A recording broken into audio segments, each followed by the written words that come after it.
Ya, baik. Assalamualaikum warahmatullahi wabarakatuh. Selamat pagi dan salam sehat untuk semua. Pada hari ini saya akan menyampaikan materi keperawatan anak ya untuk TM yang pertama, yaitu terkait dengan filosofi dari keperawatan anak. Diharapkan pada pembelajaran pada hari ini mahasiswa mampu mengetahui ya dan mampu menjelaskan tentang konsep dasar keperawatan anak itu sendiri, kemudian juga mampu menjelaskan prinsip-prinsip dasar dari keperawatan anak, kemudian mampu menjelaskan terkait dengan paradigma dari keperawatan anak, gitu ya. Kemudian juga mampu untuk bisa tentunya mengetahui prinsip atraumatic care yang merupakan rangkaian ataupun komponen dari konsep dasar dari keperawatan anak serta mampu menjelaskan tentang prinsip hospitalisasi dan respon dampak hospitalisasi yang ada pada anak. Oleh karena itu, beberapa menit ke depan saya akan menjelaskan terkait dengan materi ini sebagai bahan diskusi dari teman-teman mahasiswa sekalian. Baik, teman-teman mahasiswa, eh, seperti apa yang tadi sudah saya sampaikan bahwa anda saat ini memasuki mata kuliah keperawatan anak sehat dan sakit akut. Oleh karena itu, karena memang baru mendapatkan mata kuliah keperawatan anak, tentunya diharapkan Anda bisa paham apa sebenarnya prinsip-prinsip dasar di dalam keperawatan anak itu sendiri, yaitu di dalamnya bagaimana kita memahami filosofi dari keperawatan anak. Ya. Nah, teman-teman sekalian, bahwa di dalam paradigma keperawatan anak ada 4 komponen yang memang satu sama lain itu saling berkaitan, gitu ya. Jadi ada komponen manusia atau anak itu sendiri karena di area keperawatan anak, ya. Jadi di area keperawatan anak itu memang fokusnya adalah kepada anaknya. Jadi manusia ini adalah anak karena tadi kita melakukan asuhan keperawatan pada anak. Namun, dalam manusia ini juga tidak terlepas dari adanya keluarga, karena anak itu masih di bawah pengawasan dari keluarga, gitu ya. Jadi itu ya. Jadi komponen yang pertama ini adalah manusia. Kemudian selanjutnya adalah sehat sakit. Tentunya kita memahami bahwa seseorang itu dalam keadaan suatu rentang adanya sehat dan sakit. Oleh karena itu, anak sebagai komponen utama pastinya berada pada area rentang sehat sakit itu sendiri, yang mana itu harus kita antisipasi. Ya, misalnya dalam keadaan sehat, maka bagaimana kita mempertahankan kesehatan dari seseorang anak itu sendiri. Tapi dalam keadaan sakit pun juga bagaimana kita memberikan asuhan keperawatan pada anak tersebut. Kemudian lingkungan. Anak di dalam menjalankan proses kehidupannya, dalam hal ini bagaimana dia tumbuh dan berkembang, tentunya ada banyak faktor yang mempengaruhinya, yaitu dari faktor lingkungan, baik faktor internal maupun dari faktor eksternal. Maka dari itu, adanya lingkungan, faktor yang mempengaruhi tersebut, salah satunya adalah faktor lingkungan internal maupun eksternal, itu akan bisa mempengaruhi bagaimana anak itu dalam keadaan rentang, sehat, dan sakit. Oleh karena itu, di dalam ketiga komponen ini tentunya di sini juga ada rangkaian komponen yang saling terkait, yaitu adalah keperawatan. Jadi keperawatan di sini merupakan suatu sumber daya yang memang bisa memberikan suatu keadaan kondisi anak dalam keadaan sehat, ya. Eh, Ketika misalnya dia dalam keadaan tumbuh dan berkembang, di sini adalah perawatan, dalam hal ini adalah perawat itu sendiri, yang mana di area keperawatan anak ini bagaimana kita sebagai seorang perawat memberikan asuhan keperawatan kepada anak. Ya, jadi itu rangkaian komponen yang dari perspektif dari keperawatan anak itu sendiri. Nah, Di dalam keperawatan anak, ya tadi sudah saya sampaikan sekilas bahwa di manusia, komponen manusia tidak hanya pada anak ya, tapi juga pada keluarga. Karena di dalam prinsip keperawatan anak ya, eh, family center care ya. Jadi prinsipnya di sini adalah family center care. Jadi perawatan berpusat pada keluarga. Artinya kalau anak itu sakit, ya bisa jadi keluarganya akan ikut sakit. Bagaimana kita bisa mengatasi permasalahan yang terjadi pada keluarga, atau bagaimana kita bisa melibatkan keluarga di dalam perawatan pada anaknya. Ini sangat penting sekali yang perlu untuk kita bisa lakukan ya. Nah, kemudian automatic care ya. Jadi bagaimana kita melakukan prinsip keperawatan anak itu? Salah satu prinsipnya adalah automatic care. Karena kita ketahui bersama bahwa eh, anak itu sangat rentan sekali terhadap adanya trauma, apalagi dia harus dirawat di rumah sakit. Ya, jadi adanya suatu keadaan tersebut yang memberikan suatu apa namanya proses keperawatan yang harus kita lakukan berprinsip pada traumatic care, yaitu perawatan tanpa trauma, ya.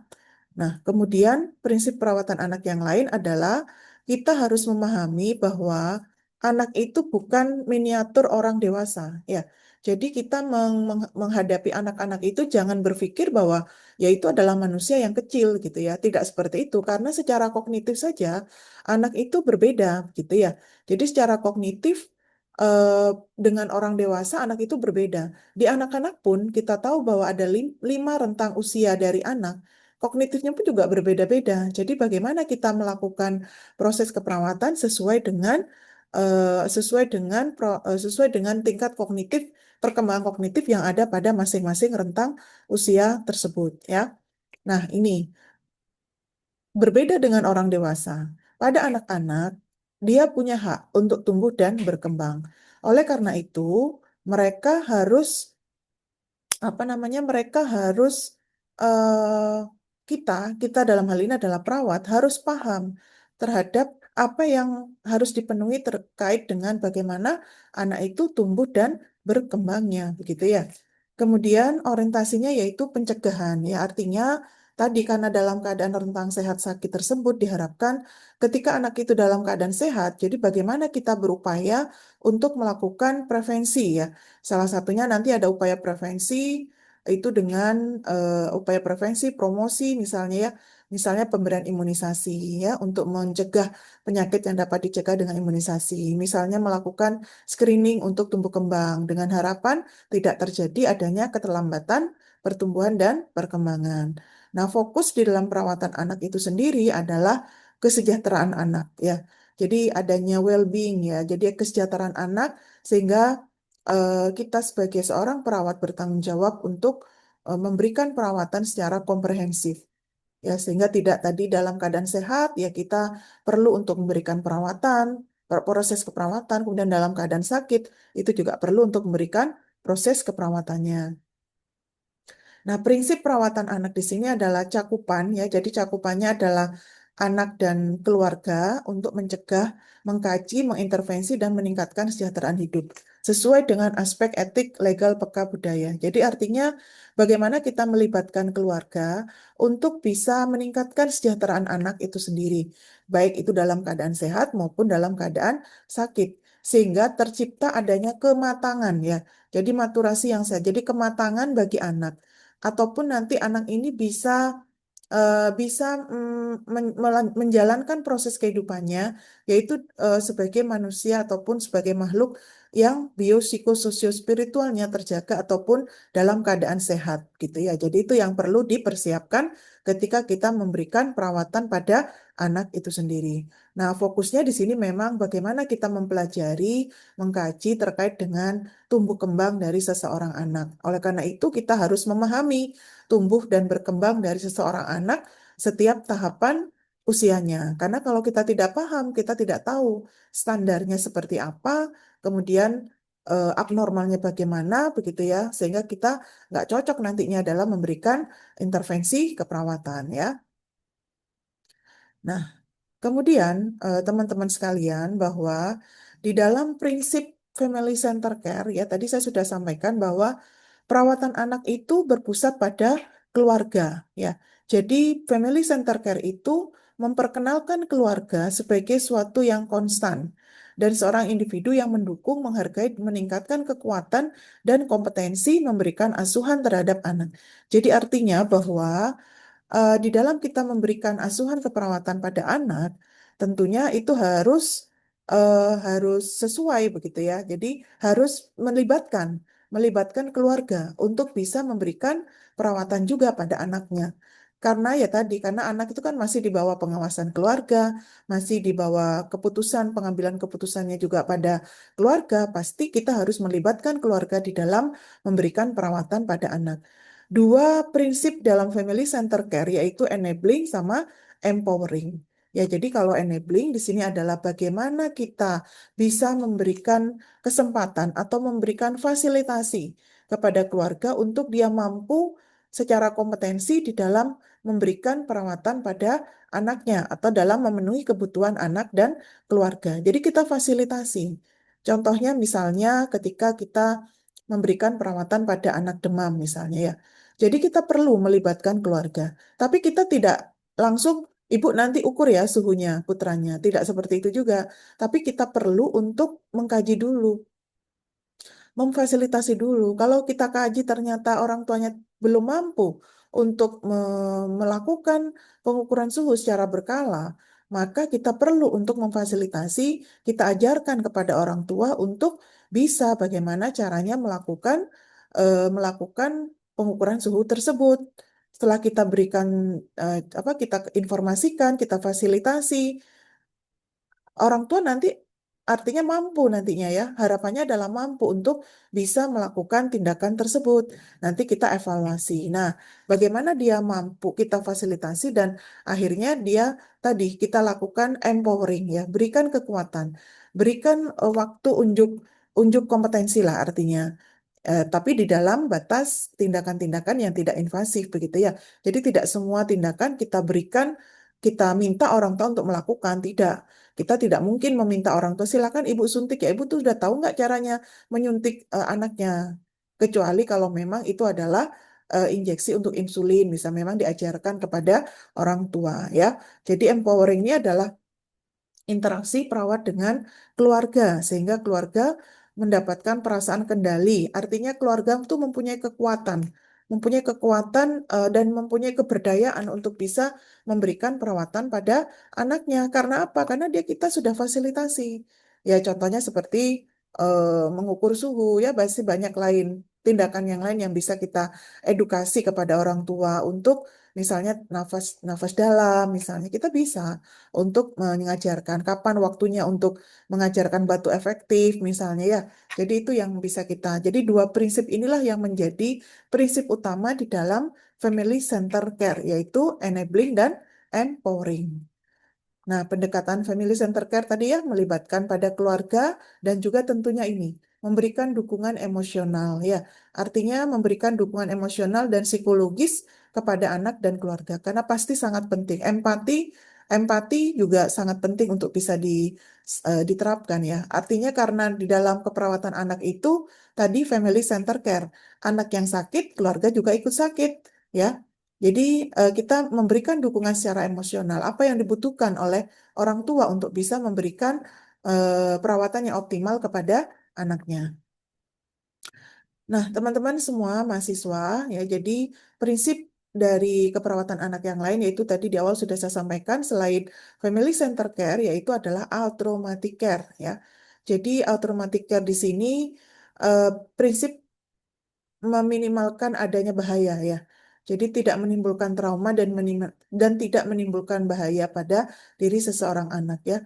Jadi artinya bahwa ya pasti kita tahu bahwa ketika keadaan anak itu sakit, harus dirawat di rumah sakit, dia apalagi baru masuk pertama kali ke rumah sakit, pasti itu akan menimbulkan suatu trauma ya. Trauma yang terjadi pada diri seseorang anak itu sendiri. Dan trauma itu kalau misal berkelanjutan akan berdampak pada keadaan kondisi sakit dari si anak itu sendiri, begitu ya. Oleh karena itu, prinsip atraumatic care ini harus dilakukan oleh seorang perawat anak agar apa yang kita lakukan tidak menimbulkan trauma tidak menimbulkan distress psikis ataupun distress fisik ya. Baik cemas, takut, marah dan lain sebagainya atau distress fisik misalnya nyeri ya, kemudian kurang tidur, bising, silau dan lain sebagainya. Bagaimana upaya itu harus dilakukan? Ya, memang kita harus memahami bagaimana prinsip dari traumatic care itu sendiri ya. Jadi prinsipnya adalah mencegah perpisahan dengan keluarga ya. Jadi ya pastilah ketika anak yang sakit dirawat di rumah sakit ada yang menunggu ya. Jadi salah satu orang tua yang menunggui. Biasanya sih lebih banyak kebijakan yang di rumah sakit itu adalah yang menunggui adalah ibu, tapi tidak menutup kemungkinan juga yang menunggu itu adalah ayahnya, begitu ya. Kemudian esensi pengendalian diri, ya artinya meminimalkan bagaimana kehilangan kontrol itu bisa terjadi. Ya memang pastinya akan bisa terjadi, misalnya nangis terus anaknya begitu ya. Kemudian tidak bisa tidur gitu ya. Kita kaji kenapa? Ya pasti dia ada situasi yang baru menimbulkan ketidaknyamanan bagi dirinya. Namun kita perlu untuk bisa mengkaji. Misalnya, kenapa Bu putranya kok nangis? Kenapa? Iya, karena memang ada rasa nyeri. Iya, tapi dia juga tidak bisa tidur karena biasanya di rumah itu ada boneka yang dia senangi untuk bisa bersama-sama untuk tidurnya. Oh, baik kalau begitu, Bu. Nanti kalau misalnya ada keluarganya yang besuk ke sini, silakan bonekanya bisa dibawakan sehingga nanti putranya akan senang kalau bonekanya dibawa ke sini. Silakan. Tapi memang ada batasan ya, Bu ya. Jadi jangan banyak-banyak barang misalnya bonekanya untuk dibawa ke rumah misalnya ya. Jadi itu untuk meningkatkan esensi dari pengendalian diri. Kemudian perkecil cedera tubuh dan nyeri. Jadi artinya misalnya banyak banyak tindakan traumatic care yang bisa dilakukan berdasarkan penelitian-penelitian yang sudah dilakukan oleh para ahli ya. Jadi salah satunya hasilnya itu adalah misalnya salep salep untuk mengurangi nyeri ketika dilakukan penyuntikan atau pada saat kita melakukan penyuntikan mungkin kita berikan alkohol isap diusap dengan kapas alkohol terlebih dahulu. Itu salah satu upaya untuk meminimalkan adanya rasa tidak nyaman ya, rasa nyeri yang terjadi pada anak. Kemudian tidak melakukan kekerasan pada anak ya.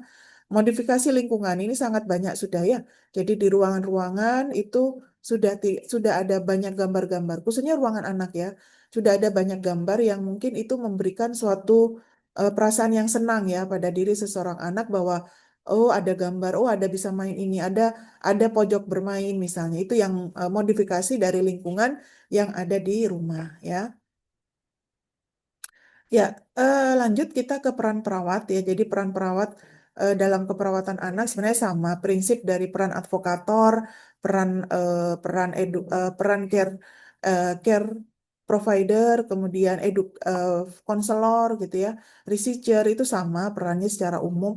Tapi memang di anak-anak itu memang perlu ya, misalnya therapeutic relationship.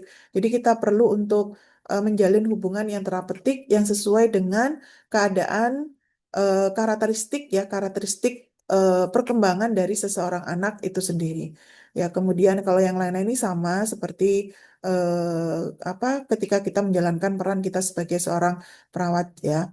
Nah, memberikan restoratif role ya, jadi therapeutic role. Jadi misalnya dengan kita perlu untuk men-setting ataupun perlu untuk memberikan intervensi dengan prinsip bermain itu memang salah satu yang memang keahlian yang harus dimiliki oleh seseorang perawat anak. Berbeda kalau dengan perawat misalnya kita melakukan asuhan keperawatan pada orang dewasa ya. Kemudian melakukan ini melakukan pengambilan keputusan ya tentunya dalam suatu keadaan kondisi tertentu ya kita perlu untuk ethical decision making itu memberikan keputusan sesuai dengan tingkatan wewenang dari kita merencanakan perawatan dan future trends mendatang adalah bagaimana perawat itu memberikan perawatan ambulatory care ya jadi inpatient care jadi memberikan bagaimana memberikan ya tadi ya bisa ya kerjasama tentunya dengan perawat di komunitas ya dalam memberikan edukasi tentunya upaya untuk meningkatkan promosi tadi upaya promosi dan prevensi yang terjadi pada anak-anak ya. Ini beberapa pediatric nurse practitioner ya tadi baik itu di primary care, specialistic care dan acute care. Ini beberapa apa misalnya di spesialis anak ya. Jadi di spesialis sekarang kan sudah ada sebenarnya banyak beberapa spesialis anak yang bisa bekerjanya ataupun setting pekerjaan bisa di puskesmas atau primary care atau specialty care dan juga ada acute care ya. Jadi ini beberapa nanti bisa di ini ya. Jadi ini beberapa practitioner dari perawat anak ya. Ya, jadi memberikan imunisasi. Nah, ini ya memberikan juga ini anticipatory guidance. Anticipatory guidance itu adalah memberikan bimbingan antisipasi kepada orang tua karena secara secara apa namanya? Secara perkembangan bahwa anak itu akan tumbuh dan berkembang. Pasti akan tahu apa sih hal-hal yang kemungkinan-kemungkinan akan terjadi. Maka dari itu, seorang perawat anak harus perlu mengantisipasi adanya memberikan bimbingan antisipasi agar hal-hal apa yang kemungkinan itu terjadi itu dapat diminimalkan ya. Memberikan rujukan ataupun fokus pada health promotion tadi. Ini kompetensi dari seorang perawat dari pediatrik ya. Kemudian ini ya, ini juga ini intervensi. Jadi kan tadi screening ya, jadi mengidentifikasi misalnya adanya kelainan pada kelahiran ya. Jadi itu yang perlu untuk diperhatikan karena kadang itu eh, apa namanya? Kadang orang tua itu kalau sebenarnya kalau di dalam kandungan misalnya dari hasil proses antenatalnya ternyata ada suatu keadaan yang terganggu pada janinnya, maka itu sebenarnya harus diikuti sampai dia kelahiran. Perlu untuk apakah kelainan-kelainan tersebut itu seperti apa dan juga bagaimana untuk mengatasi agar tidak terjadi suatu keadaan apa berlanjut pada suatu keadaan kondisi kondisi keadaan yang lainnya begitu ya, baik secara asimptomatik maupun simptomatik ya. Jadi bagaimana perkembangan kemudian secara kognitif baik itu secara fisik yang terjadi pada anak-anak ya. Jadi ini adalah juga masih di area tadi ya, area practitioner dalam pediatric nurse. Ini beberapa kelainan dan juga mengkaji riwayat dari keluarga ya. Jadi ini salah satu intinya salah satu tugas yang bisa dilakukan pada saat kita mengkaji riwayat keluarga misalnya yang perlu apa saja untuk bisa meminimalkan tadi ya sebagai upaya deteksi dini adanya keterlambatan perkembangan dan pertumbuhan pada seseorang anak tersebut ya. Ini salah satu screening untuk kelainan yang bisa di ini nanti bisa. Ini beberapa pediatric nurse practitioner untuk pencegahan yang bisa dilakukan gitu ya. Jadi eh, jadi terkait dengan bagaimana pola makan dan aktivitasnya ataupun bagaimana keamanan ya. Jadi keamanan. Jadi kan disampaikan dengan bimbingan antisipasi itu untuk mengantisipasi adanya suatu ketidakamanan yang bisa terjadi pada anak-anak karena memang mungkin tugas perkembangannya tadi misalnya anak toddler. Anak toddler itu berada pada tahapan eksplorasi ya. Jadi apapun yang dia temui bisa jadi tuh dia akan eksplor. Contoh misalnya ketika dia ketemu obat cairan pel begitu ya, warnanya merah kan menarik. Kemudian kok wangi, rasanya kok wangi seperti stroberi. Misalnya, kemudian dia mencoba karena dia wangi dan senang misalnya sehingga dia nah itu kan resiko terhadap keracunan yang bisa terjadi pada seseorang anak toddler. Maka itu perlu untuk dilakukan bimbingan antisipasi yang harus diajarkan kepada orang tua ya. Jadi ini beberapa tadi yang sudah nanti bisa ini ya. Jadi kemudian juga tadi aman ya, eh, misalnya terkait dengan kesehatan mental ya, kesehatan mental yang eh, terjadi pada anak-anak tersebut gitu ya. Karena banyak sekali sekarang anak-anak yang usia-usia remaja ke bawah itu kan juga keadaan kesehatan mental yang terjadi akibat bisa jadi akibat kekerasan yang terjadi pada anak tersebut ataupun adanya tadi bullying ya yang terjadi pada anak tersebut sehingga mengganggu kesehatan mental dari seseorang anak tersebut ya. Jadi ini untuk upaya-upaya mencegah isu adanya kesehatan mental bisa dilakukan ya tentunya tadi harus ada kajian riwayat dari keluarga ya. Jadi apakah ada permasalahan komunikasi yang terjadi pada keluarga misalnya ya. Kemudian bagaimana dukungan keluarga tersebut pada anaknya. Nah, itu yang juga perlu untuk kita perhatikan. Ya, jadi ini contoh untuk tadi mengkaji adanya suatu mengkaji adanya apa namanya keadaan kesehatan mental ya. Jadi ini bisa ini di nah. Baik, selanjutnya ya tadi ya. Jadi kalau tadi adalah dalam paradigma keperawatan anak, tentunya tadi salah satunya di dalam peran perawat anak itu kita harus memahami future trends ya, trends mendatang di dalam perawatan perawatan anak itu seperti apa. Nah, tren di dalam keperawatan anak itu memang mengarah pada bagaimana anak itu mempunyai suatu nilai-nilai yang spesial ya. Artinya bagaimana anak itu tumbuh dan berkembang dengan baik. Dengan adanya keunikan yang terjadi pada anak-anak tersebut, upaya yang kita lakukan ya terkait dengan meningkatkan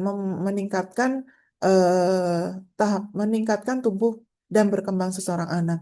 Tentunya pelayanan kesehatan itu harus tanggap terhadap adanya perubahan-perubahan yang terjadi ya. Jadi misalnya untuk pengurangan biaya perawatan. Ini tadi dengan kita memahami prinsip traumatic care ya, tentunya kalau misalnya kita melakukan perawatan traumatic care dengan prinsip tidak menimbulkan bahaya, meminimalkan adanya rasa tidak nyaman, artinya kan anaknya tidak terlalu stres ya ketika dia harus dirawat di rumah sakit.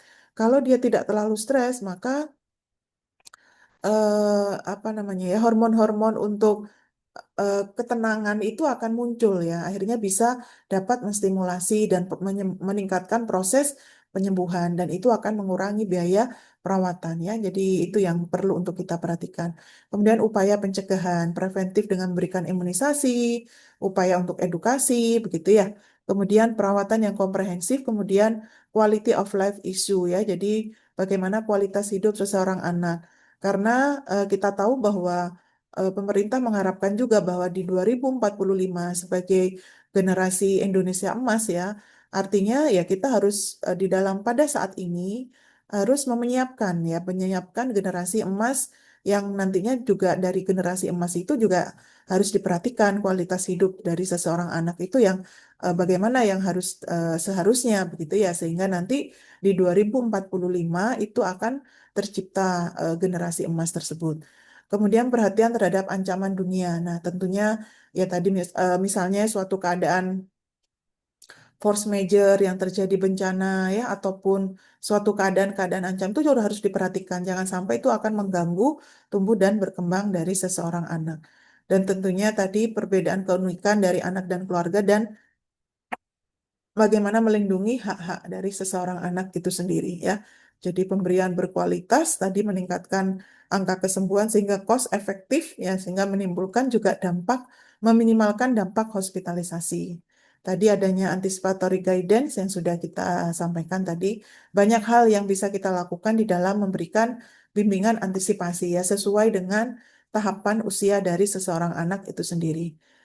Dan juga diharapkan adanya keberlanjutan di dalam perawatan. Kalau misalnya anak itu habis dirawat, ya kemudian upaya di masyarakat, ya tentunya dalam hal ini adalah outpatient setting. Jadi bagaimana pemberian apa namanya pemberian perawatan ketika dia di komunitas, ya. Jadi ada kaitannya juga bagaimana upaya perawat yang ada di puskesmas untuk bisa memantau adanya suatu keadaan misalnya pasti ketika dia harus ke apa namanya harus misal pulang perlu adanya pemantauan. Nah, ini juga harus perlu untuk diperhatikan ya. Saat ini memang program Integrated Management Clinical Illness itu sudah ada yaitu program MTBS. Jadi manajemen terpadu balita sakit itu sebenarnya sebagai upaya untuk mencegah adanya tingkat mortality ya, tingkat kematian pada anak ketika kalau di pelayanan primer itu bisa tertangani dengan baik, maka tidak akan terjadi suatu keadaan komplikasi-komplikasi sehingga harus dirujuk ke rumah sakit misalnya seperti itu ya. Jadi MC ini Integrated Management Clinical Illness. Ya, ini tadi untuk quality of life issue ya. Jadi anak dengan kondisi ketidakmampuan ini maksudnya disability ya. Anak-anak dengan disabilitas itu bukan berarti anak itu sudah tidak mendapatkan haknya atau sudah udahlah karena dia disability tidak, tapi anak dengan disability itu perlu juga untuk bagaimana upaya meningkatkan apa agar tumbuh dan berkembangnya secara optimal ya. Nah, ini bencana alam yang tadi sudah kita sampaikan, adanya post traumatic distress. Jadi, adanya bencana itu kan juga pasti akan menimbulkan suatu trauma juga ya pada anak-anak. Sehingga ketika kita ada bencana, misalnya bagaimana trauma healing itu penting sekali ya sebagai seorang perawat anak untuk misalnya memberikan terapi bermain, ya akhirnya memberikan distraksi ya pada diri anak terhadap kondisi yang terjadi pada saat ini. Ini beberapa evidence based practice. Jadi di dalam area keperawatan anak, pembelajaran tindakan berbasis bukti itu penting untuk bisa dilakukan gitu ya. Sehingga adanya penelitian-penelitian ataupun ketika Anda di rumah sakit misalnya. Jadi tindakan berbasis bukti itu sangat penting untuk bisa mengembangkan intervensi-intervensi yang sesuai yang bisa memberikan suatu kenyamanan pada diri seseorang anak tersebut ya. Nah, baik mungkin itu yang bisa saya sampaikan terkait dengan paradigma dari keperawatan anak ya. Kemudian eh, terkait juga dengan prinsip-prinsip dasar dari keperawatan anak itu sendiri ya. Kemudian juga bagaimana kita tadi tren dan isu di dalam keperawatan anak tersebut ya. Oleh karena itu, pembelajaran pada hari ini kita cukupkan. Jika ada diskusi, nanti kita akan sambung di kelas ya. Baik, terima kasih. Wabillahi taufik wa hidayah. Wassalamualaikum warahmatullahi wabarakatuh.